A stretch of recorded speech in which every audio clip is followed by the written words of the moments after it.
කිසිම හොරෙකුට ගන්න බැරි දේ තමයි මොකද්ද? ඈ? පින. කන කර හොරුන්ට ගන්න පුළුවන්. ගෙවල් දොරවල් පවා මිනිස්සු මේ හොර ඔප්පු හදනවා නිදන් වලට. ගේ දොර පවා හොරුන්ට ගන්න පුළුවන්. යාන වාහන හොරුන්ට ගන්න පුළුවන්. බැඳපු නෝන හොරෙකුට අරන් පනින්න පුළුවන්. මහත්තයා පවා හොරකම් කරන්න පුළුවන්. දරුවෝ හොරකම් කරන්න පුළුවන්. ඉගෙනීමත් හොරකම් කරන්න පුළුවන්. බැරිද? ඔච්චර ඉගෙනීම හොරකම් කරනවා. මේ රටේ දක්ෂම ශිෂ්‍යයන්ට ජපානයෙන් හරි කොයි හරි රටකින් ශිෂ්‍යත්වයක් දෙනවා. සියලු වියදම් සහිතව දක්ෂයා ඒ රටට ගන්නවා. ඒ රටේ සිටිසන් දෙනවා. ලංකාවට එන්න දෙන්නේ නැහැ.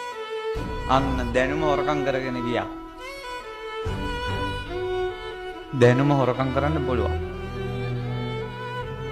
අපි හිතුවේ උගතමනා ශිල්පයමයි මතුරැ කෙනා ඉගෙන ගත්ත දේ අනිත් අයට හොරකම් කරන්න බෑ කියලා. ඉගෙනීම හොරකම් කරන්න පුළුවන්. ඉතින් පැහැදිලිවම පුංචි කාලේ ඉඳලම කරන්නේ කොපි කරනවා කියන්නේ හොරකම් කරන්නේ මොකද්ද? දැනුම හොරකම් කරනවානේ කොපි කළා.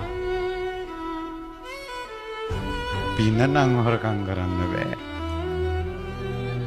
පින හොරකම් කරන්න බෑ. පුඤ්ඤං චෝරේහි දුහර. ඔයාලගේ හැම දෙයක්ම අනිත් අය හොරකම් කරාවි කියලා බය හිතෙනකොට හොරකම් කරන්න බැරි දෙයක් හදා ගන්න. ඒ තමයි පින.